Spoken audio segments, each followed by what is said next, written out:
Olá, pessoal. Boa noite, tudo bem? Bem-vindos ao primeiro evento do Ilumina Arquitetura. Essa é a segunda edição do evento. No ano passado tivemos o Ilumina Arquiteto e trouxemos esse ano 3 aulas distintas, separadas em 3 dias, de muito conteúdo sobre iluminação natural. Essa aula inaugural do dia de hoje, ela também abre a questão do nosso curso de iluminação natural para residências. Então, é a aula de abertura desse curso que foi lançado no ano passado e foi um sucesso. Então, tivemos muitos alunos e achamos que seria bastante interessante a gente relançar, então, a turma 2 esse ano. E, ao longo desses 3 dias, eu vou falar um pouco sobre iluminação natural, a Veridiana também, do Janela Lab, e a gente preparou, então, 3 aulas bastante especiais, com muito conteúdo sobre iluminação natural para vocês. E no terceiro dia, então, a gente vai ter a última aula, na qual eu e a Veridiana vamos falar juntos sobre outros aspectos bem importantes. Hoje, a aula de hoje, então, é focada em alguns quesitos básicos de iluminação natural, mas também naquilo que a gente chamou que tamanho não é documento, né? Então, será que a gente realmente precisa de aberturas extremamente grandes para poder providenciar níveis mínimos de iluminação natural para os ambientes? É sobre isso que a gente vai falar um pouquinho hoje na aula inaugural. Fiquem conosco, é uma aula de 30 minutos hoje. Amanhã temos uma outra aula na qual a Veridiana vai focar em aberturas zenitais. E no terceiro dia, então, a gente vai falar sobre ferramentas, que é sempre um assunto bastante discutido e que desperta muita curiosidade, tanto nos alunos quanto nos profissionais do mercado de trabalho que tem interesse nessa área, né? Como é que eu posso demonstrar, então, todo esse conhecimento ou em relação à iluminação natural nos meus projetos. Eu vou compartilhar a tela com vocês aqui, então. E, então, eu me chamo Tiago Ferreira, eu tenho mestrado em arquitetura sustentável e eficiência energética em edifícios aqui na Suécia, me formei em 2018 e desde então venho trabalhado num dos maiores escritórios de arquitetura aqui da Europa, que se chama White Architecture, aqui em Estocolmo mesmo. E eu trabalho direto, então, como consultoria em iluminação natural, entre outras áreas também. Dentre elas, eficiência energética e edificações, inclusive estudos de vento, né, em áreas urbanas. Então, muitas simulações e muito suporte aos arquitetos, então, nessa área de bioclimatologia e sustentabilidade. E também, claro, certificações. A Viridiana tem uma experiência bastante grande também, já há 20 anos, na área de arquitetura bioclimática. Ela leciona também em cursos e universidades no Brasil, e ela é, então, sócia fundadora do Janela Lab. Entramos em contato um com o outro, então, durante a pandemia, no ano de 2020, e resolvemos, então, criar esse curso para vocês, para espalhar um pouquinho mais desse conhecimento de iluminação natural na arquitetura, que a gente já vem trabalhando há bastante tempo, e a gente decidiu, então, compartilhar um pouquinho dessa experiência com vocês. Essa é a primeira aula, e a gente vai focar, então, um pouquinho mais nas questões das aberturas, né? Então, o que é mais interessante, que pouca gente sabe, é que 90% do nosso tempo a gente passa dentro de edifícios. É isso mesmo, é um número até mesmo assustador, né? Agora, tu imagina que, nesse caso, a importância que a iluminação natural tem, tanto para as tarefas visuais, quanto também para as questões biológicas e fisiológicas, né? E aí a gente fala também de ciclo circadiano, enfim, a gente tem um nível mínimo de luz natural que a gente precisa todo dia para que esse ciclo circadiano esteja bem sincronizado, né? E todas as funções do nosso corpo possam acontecer de forma correta. Mas também a gente sabe que a arquitetura é um filtro dessa iluminação natural, né? Antigamente a gente estava, né, eu só falo milhares de anos atrás, né, ainda não existiam edificações, a gente estava muito exposto ao clima e, consequentemente, também à variação de luz ao longo do dia. Hoje, já que a gente fica muito tempo dentro de edifícios, então a gente tem uma falta de luz, né? E, consequentemente, então, a arquitetura tem esse papel importante, tanto de economia de energia, quanto, então, nas questões de saúde, né, que são importantes para a gente. Mas a iluminação natural, ou a luz natural, como a gente fala, né, a gente costuma falar que está muito ligada só à insolação, né? Mas, fundamentalmente, a luz direta do sol, que a gente chama de luz direta, no caso, ou insolação, ela é diferente da luz difusa ou indireta que pode vir também tanto da abóbada celeste, como nesse caso mostra o desenho, como de um dia de céu completamente nublado, né, que a gente chama que é aquela luz difusa, um pouquinho mais suave. E, obviamente, também de todos os elementos externos, como edificações, a gente tem, inclusive, os níveis de refletância dos diferentes materiais. E tudo isso influencia diretamente no nível de iluminação natural que a gente pode captar dentro dos nossos ambientes.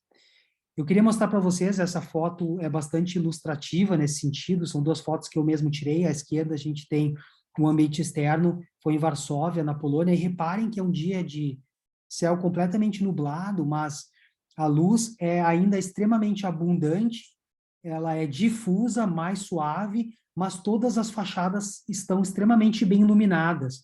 Então isso é, nos denota uma questão de que, mesmo com um dia de céu nublado, ainda que a disponibilidade de iluminação natural seja menor, é possível, então, trabalhar com a nossa edificação para que a gente tire proveito desses dias. E já a gente olha para a foto do lado direito, que é aqui em Estocolmo, tirei num dia de céu completamente descoberto, completamente livre. Repare que, então, a gente tem a insolação incidindo diretamente nas fachadas, e isso também cria uma certa dificuldade, que são essas áreas de muita luz e muito contraste. Então, veja que são duas situações completamente distintas, né? Dependendo da variação do tempo e da localidade. E é preciso que a gente pense nelas quando a gente trabalha com as nossas edificações, para que elas sejam bem projetadas para aproveitar os melhores níveis de iluminação natural que estão disponíveis naquele dia ou naquela época. Para vocês, né, mostrar um pouquinho a diferença, né? Repare que a gente não precisa prestar atenção nos números, mas só nessa diferença de grandeza, né? Em dias de céu nublado, então, em termos de iluminância, um céu pode variar mais ou menos de 8 a 20 mil lux, enquanto que um dia de céu completamente claro, que a gente consegue ter a visual para o sol, o nível de iluminância pode chegar até 100 mil lux. Então, como é que a gente trabalha as nossas aberturas e a nossa edificação para que a gente possa aproveitar da melhor forma possível essas diferenças que são naturais, né, do tempo e do clima. Então, entrando já na questão do tamanho, não é documento, né? Como que a gente dimensiona, então, né? Se eu estou dizendo que uma abertura grande não necessariamente vai trazer maiores níveis de iluminação natural, e é claro que a gente não pode esquecer das questões de calor também, né? Que são bastante importantes. Quando a gente fala de luz natural, a gente fala só de uma parte do espectro da radiação solar, né? Que é o espectro visível, mas também tem a parte do espectro que corresponde ao infravermelho. E aí é que está também a questão do calor, né? Então, como é que a gente trabalha as aberturas para, principalmente no Brasil, evitar o calor e trazer iluminação natural? E aqui tem um exemplo de uma residência projetada pela Projeto Bem Arquitetura. Repare que são duas fachadas, mas elas são tratadas de forma distinta, né? Então, isso é extremamente importante, né? Qual que é a orientação solar? A gente ouve muito falar nisso, mas a gente realmente pode dimensionar as aberturas e os sistemas de sombreamento e ainda assim trazer bons níveis de luz natural para dentro de cada ambiente. Mais importante, que tipo de ambiente que eu tenho em cada uma daquelas fachadas, né? Será que eu preciso de aberturas que tenham o mesmo tamanho, por exemplo, ou posso trabalhar com aberturas que sejam mais funcionais, tragam o nível que eu preciso, né? E ainda criam esse efeito extremamente interessante de fachada. Outra questão importante, né? Eu trouxe um estudo que foi bastante interessante, feito por uma grande pesquisadora da área de iluminação natural chamada Marie Claude, aqui da Suécia, e o que ela estudou, vejam esses escritórios células, né? Os diferentes tamanhos de abertura com relação à área opaca de fachada, né? Que a gente expressa em percentual, no caso, 10, 20, 30 até 80. E ela estudou qual que é o impacto, então, desses diferentes tamanhos de abertura. Será que eles trazem o mesmo nível de iluminação natural? Será que é uma grande diferença? Então, esse gráfico, não quero que você se atenha aos números, mas basicamente no eixo X ali embaixo a gente tem o tamanho da abertura e no eixo Y, então, a disponibilidade de iluminação natural dentro do ambiente. E se a gente fazer uma relação, então, de que a gente tem uma abertura que o tamanho é 30% em relação à área de fachada, e essa mesma abertura trouxe um nível de iluminação natural de 80%, isso quer dizer que 80% das horas ao longo do ano, daquelas horas de trabalho, eu não preciso nenhum tipo de iluminação artificial. Então, isso quer dizer que eu tenho uma disponibilidade bastante alta, com 30% de área de abertura, e a minha disponibilidade nesse ambiente é de 80% de luz natural. E se eu, por exemplo, então, aumentar para 40% essa área de abertura? Ela descobriu que não faz diferença nenhuma, praticamente, né? Então, o nível de iluminação natural, ele não tem uma relação linear com o tamanho da abertura. Então, mesmo a gente trabalhando com aberturas maiores, a gente não vai aumentar necessariamente o nível de iluminação natural. Então, lembrando que às vezes uma abertura menor pode trazer o mesmo efeito desejado e, consequentemente, dependendo da fachada, menor radiação infravermelha, né? A gente fala, quando a gente tem aberturas menores, a gente tem também menos radiação infravermelha incidindo sobre a nossa abertura, né? Ou seja, a gente tem um poder de superaquecimento menor naquele ambiente, o que pode ser uma estratégia bem legal. Essa é uma residência projetada pela Oficina Conceito Arquitetura. E repare que interessante, a gente olha naquela fachada do lado esquerdo, que está sombreada naquele momento, a gente pode imaginar ou pode pensar que aquela abertura ela é pequena ou que ela não traz os níveis de iluminação natural necessários. Mas olha que interessante, pessoal, se a gente olhar, então, nessa imagem da direita, olha como esse ambiente é extremamente bem iluminado, com uma abertura, um tamanho de abertura bastante razoável, né? E, claro, isso depende de uma série de outros fatores, né, que a gente vai falar também, e é uma coisa que a gente aborda muito no nosso curso, né, que ele é bem completo nesse sentido, são 12 horas de curso, e a gente fala, então, inclusive, da refletância dos materiais, né, e como que eles contribuem para os níveis de iluminação natural, e eles definitivamente contribuem, né, uma parede branca dentro do ambiente, ou uma parede escura, né, faz bastante diferença se a gente está trabalhando com estratégias de luz e se a gente quer melhorar os níveis dentro daquele ambiente. Um outro estudo, pessoal, bem legal também, desenvolvido por um pessoal, por vários pesquisadores, repare que ali em cima onde está escrito WWR, 10% é o tamanho da abertura em relação à área de fachada. E do lado esquerdo dessa pequena fachada, a gente tem um corte, e aquele tracejado vermelho representa o nível de iluminação junto à janela, e ao passo que a gente vai indo para o lado esquerdo, a gente vai se distanciando da janela. Então, repare que a diferença é bastante grande quando eu comparo um WWR de 10%, ou um tamanho de abertura de 10%, e um WWR de 20%, né, uma abertura maior. Olha como aquele nível de iluminação, representado pela curva vermelha, ele consegue atingir uma profundidade muito maior no ambiente, né? Então, de 10 para 20, existe realmente um nível de iluminação maior, inclusive mais profundo dentro do ambiente. Agora, repare que se a gente trabalhar, então, com 30% no canto superior direito, a gente vê aquele corte esquemático e aquela pequena fachada, o nível de iluminação aumentou de uma certa forma considerável, né? Principalmente um pouco mais no fundo do ambiente, a gente tem um nível um pouquinho maior, mas repare que quando a gente compara com 40%, esse nível ele já não é tão extremo, ou seja, já não há uma grande diferença. E, de novo, entra aquela questão da linearidade, né? O tamanho da abertura não tem uma relação linear com o nível de iluminação natural, ou a quantidade de luz natural que a gente consegue buscar nesse ambiente. Então, repare que já não há uma diferença muito grande. Claro que esses estudos foram feitos sob determinadas condições, né? Nesse caso, é uma métrica utilizada que leva em consideração o clima do local, então é importante levar sempre em consideração essas diversas variações que a gente tem. E a pergunta que fica para vocês, né, será que sempre, claro, existe uma questão estética também, de vista, né, de sentimento, de emoção que a gente cria na arquitetura, mas será que é razoável a gente criar grandes áreas envidraçadas se talvez aberturas menores consigam trazer bons níveis de iluminação natural, né? Menos calor para dentro daquele ambiente, ou seja, um menor consumo de energia, e ainda assim visuais fantásticas, muito boas, né? Então, como que a gente equilibra essas questões para que a gente crie edifícios sustentáveis, né, ou que tenham um bom desempenho ambiental, mas ainda assim consiga prover para o nosso cliente aquela sensação de que a gente está se conectando com o ambiente externo, né? Então fica aqui para vocês, para nós, uma questão porque a gente pode sempre pensar, né?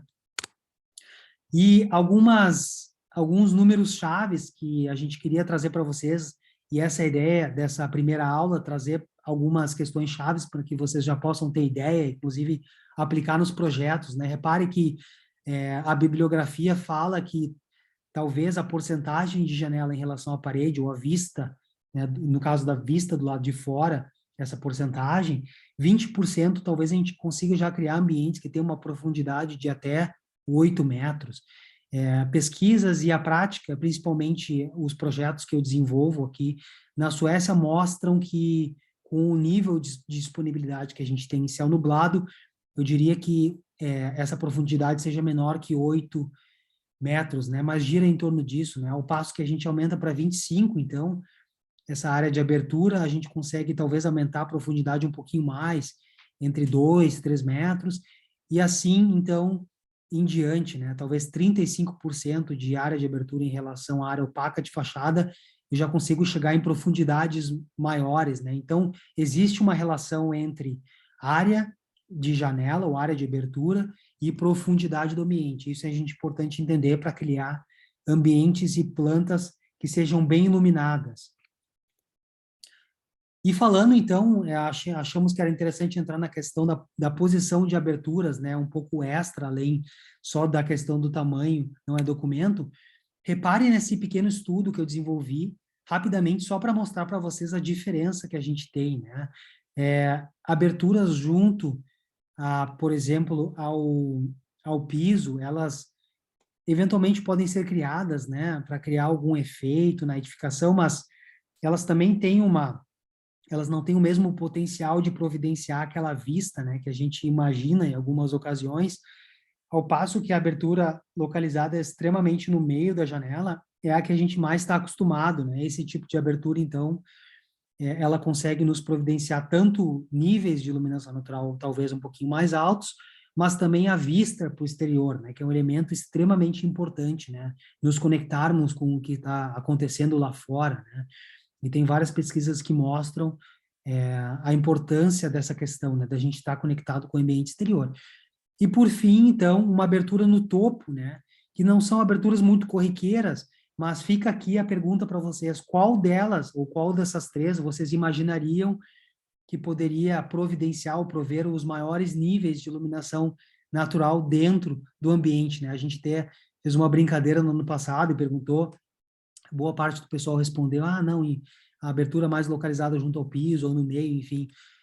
Mas o que é mais interessante, se a gente comparar em termos de... Aqui estou utilizando uma métrica chamada Daylight Factor, né, ou fator da luz do dia, que, então, se a gente olhar para o primeiro caso, onde a abertura está localizada junto ao piso, a gente tem um Daylight Factor, um fator da luz do dia médio de 2,5.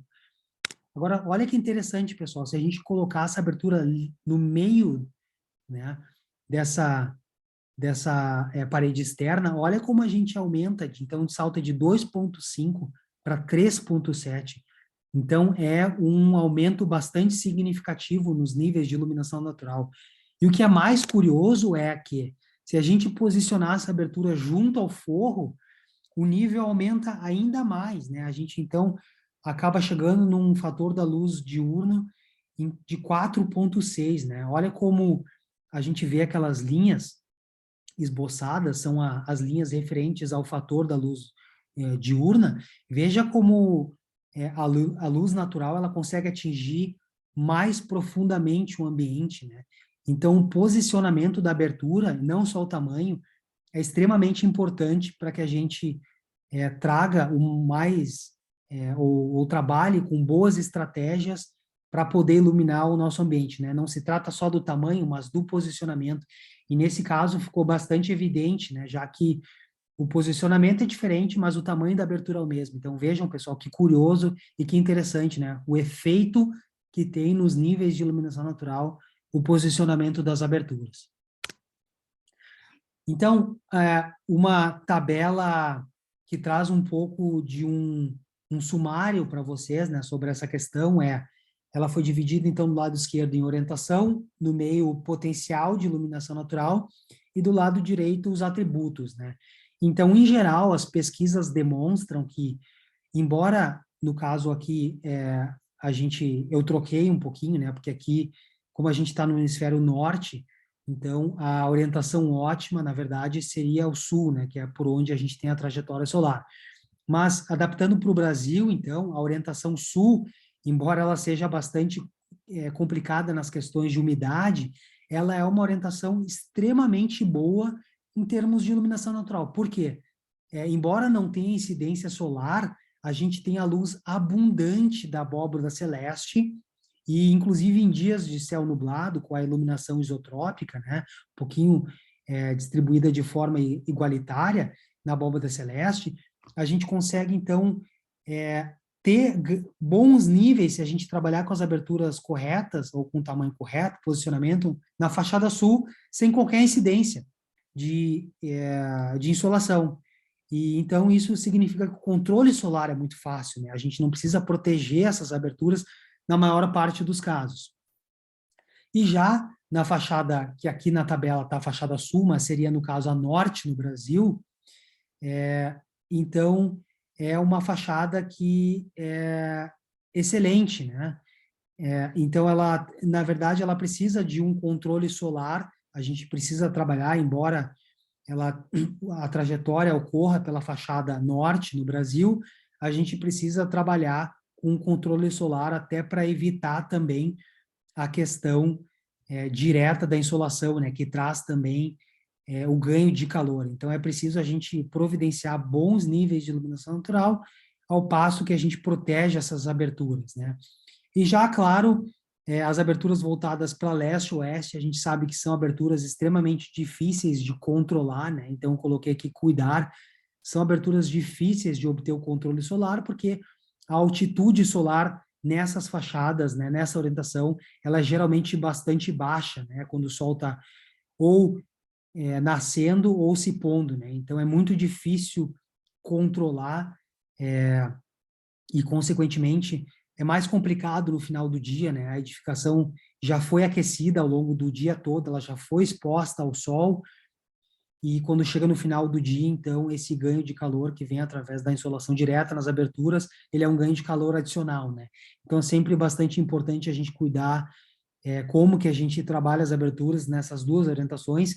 Eu sei que a gente tem, às vezes, vistas para essas orientações, mas é sempre importante a gente pensar, então, em trabalhar com proteções solares. Então, coloquei aqui, né, é difícil o controle e tem uma grande dinamicidade, uma variação muito grande na luminância, mas ainda é possível e necessário que a gente tenha, dependendo do conceito do projeto, aberturas voltadas para essas orientações.